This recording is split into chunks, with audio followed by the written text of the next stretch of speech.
Hello everyone, welcome to another video of TT Passion. So today I'm very excited to be able to share with you my gluing process of the brand new Butterfly Zyre 03 series over here. So in this video I'm going to glue the rubbers to this Racket Timo Boll 30th anniversary. Okay, so this is a special version of it and it's currently my favorite racket. Okay, so I have with me the Zyre 03 black in color 2.7mm and also the 2.5mm that is red.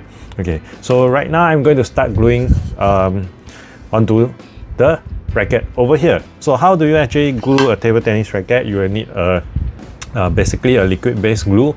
For me, I use the DHS number 15. Besides that, you will need a sponge basically to spread the glue on the racket itself.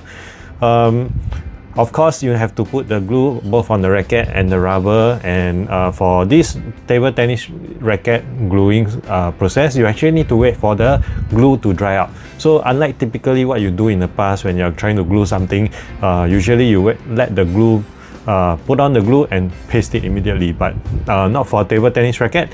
We have to be patient, wait for the glue to be dry, and then stick the rubber and racket together. Alright, so besides the glue, the sponge, your racket, you actually need a roller. Ideally, you have a roller that looks like this, a small, round, and you can actually roll the rubber onto the racket later on. And of course, not forgetting a cutter. You can actually use a very sharp scissors or a cutter that I have over here, which I specially bought to cut. So this is extremely sharp over here. So you will have a very good cutting result after cutting the rubber, because table tennis rubber not exactly the easiest things to cut because of the thickness and the hardness of the rubber. Okay, so without further ado, let's get started. So what I would normally do is I will apply the glue onto the sponge of the rubber first, because in my experience I feel that it takes slightly longer for the glue to dry on the sponge surface as compared to the wood surface of the racket. So how much glue to put? Typically I will put about a 50-cent coin, I mean referring to the Singapore's currency, a 50-cent coin size. Okay, and then with the sponge I will just spread it. Okay. Okay, so spread it evenly. Okay, so imagine you are just holding onto a slice of bread and you are trying to spread your butter or your jam or your kaya onto the bread itself. It's a similar kind of feeling, just that in this case you do not want your glue to be thick. You want to spread it thin and nice and well spread across the entire rubber. I'm gluing this out of habit, whereby I will put the glue onto the entire sheet of sponge first. Recently I saw a video of Zhang Jike, how he would glue his rubbers. Basically, he would actually put this rubber onto his racket first, and he will actually cut out the shape of the racket out from the rubber, and he will only apply the glue on the cutout itself, which kind of makes sense, because he mentioned that by doing that you actually save some glue, and if you are boosting the rubber, well, you save some booster as well. So here we go. This is the Zyre 03 black color, well spread out. Okay, so in my experience, a 50-cent amount of glue on this sponge will actually allow you to spread it nicely for uncut piece of rubber. So now with the red color, same thing, size of a 50-cent coin.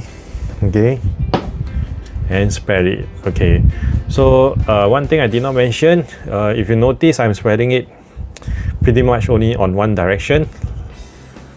Yep, and on the reverse side of this surface that I'm spreading the glue is actually the top to bottom of the rubber itself. Okay, so spread it nicely.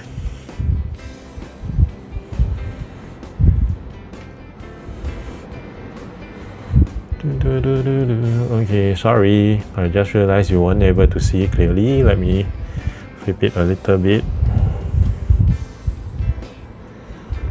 Okay, and then you just need to rotate it so that you could reach the other end. Over here you can see the other end right here. All right, see the 50-cent coin theory that I have is perfect, okay, because it helps to spread the glue very nicely onto the entire sheet of rubber that I have over here. Okay, so next up, just need to leave these two pieces of rubber aside, let it dry naturally. I hope, unfortunately in Singapore the weather is quite humid, so it takes quite a while for the rubber to dry, probably about like 30 minutes. Same thing on the Racket 50-cent coin. So I try to spread it around the wood first, and then I start to do it, spreading from one direction to the other. For the Racket itself, my recommendation is do it fast, okay, because it kind of dry quite fast on the wood surface sometimes, and if you don't do it fast enough, what will happen is you will have a thick layer of glue that's dry up, and that will actually cause you uneven surface on the Racket itself. So really nice, okay, so do it fast and you have nice glue that's spread on your Racket. Okay, so when it's wet, it's typically white in color. Once it's dry, it will become transparent and clear, so you will not actually see any glue. So I'm doing it the express way. Some people do one surface at a time. For me, in interest of time and for the purpose of this video, I'm spreading it on both sides of the Racket. So you will ask me then, how would you allow the glue to dry later on? So in a short while I will show you how I do it. I actually have a Racket holder which actually allows the Racket to stand upright, and with that I can let the glue dry without worrying about the glue being stick onto the surface of a table as compared to lying it down flat on the table surface. Alright, really nice. Okay, so what do you do with the excess glue here? Just wash it off. Basically this is a sponge that I use. Just wash it off and you will be fine. Okay, so now it's done, both sides with the glue, rubber with the glue as well. So like I mentioned early on, I have a holder over here. Basically this is made from acrylic. I just bought it off from Taobao, some table tennis shop. So I can actually put my Racket this way.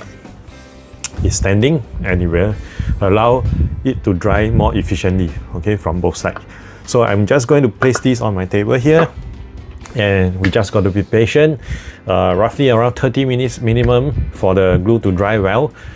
This is actually very important. I think that sometimes if we are not patient enough, we want to quickly try the rubber or the new Racket that we have. We did not wait for the glue to dry out fully and we start to paste on it. This is where problem will come when you try to remove the rubber from the Racket the next time. Okay, you will realize that you have a hard time removing the glue. So you actually have a very easy time to remove the glue if you actually allow the glue to dry out fully when you are going to paste it. So now let's skip to the part whereby I'm going to glue the rubber to the Racket itself. Okay, so basically I placed the Racket on a cutting mat, and because I have actually applied glue on both sides of the surface, I'm actually not laying the Racket flat on the cutting mat itself. So usually if I'm gluing one side at a time, I might place it somewhere here, so the handle is actually outside the table. But because now both sides has glue, so I'm going to lay it this way. So underneath here there's a gap, so the glue does not stick onto the cutting mat itself. So how do we actually apply the rubber over here? So for Butterfly is quite easy because of the logo that is there. I'm doing it with one hand, so it might be a bit challenging, but what you want to do is to align the Butterfly logo to the middle of the handle, okay, whereby the center there's actually a small little arrow, if you can see it, right underneath the Butterfly logo. I just need to align that with the handle itself. Okay, so right now I've done, basically I have applied the logo over here to the center of the handle.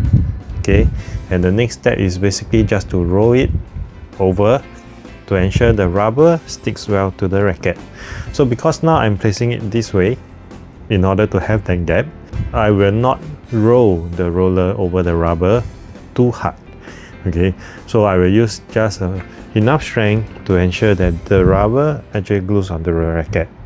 And why I do not want to exert too much force is because I do not want my racket to break. Okay, that will happen if you actually apply too much force when you do this. Alright, so now I have gotten the rubber onto the racket itself. Okay, so what I'm gonna do is to start cutting it. Alright, so it's done. So I have just placed the two pieces of rubber onto the racket and cut it using my cutter. Unfortunately, it was tough to record the part of cutting because I don't have a proper stand with me today. So I have just stick the two pieces of rubber using the roller to roll over it, and then using the cutter to cut along the shape of the racket, and you actually get a nice cutout like this. Just to take note, if you are doing it for the first time, you may want to exert more force when you are cutting the rubber so that the blade actually cuts through the entire piece of rubber itself towards the cutting mat, and you can actually get a nice smooth surface. Okay, otherwise you might have jagged edges. It may not be as round as you want. So over here you can see it's actually quite round over here. So thank you once again for watching this video. I hope you like what you have seen today, and do remember to hit the like, share and subscribe button. I look forward to share with you my review of this brand new butterfly rubber, the Zyre 03, in the next upcoming video. Thank you and goodbye.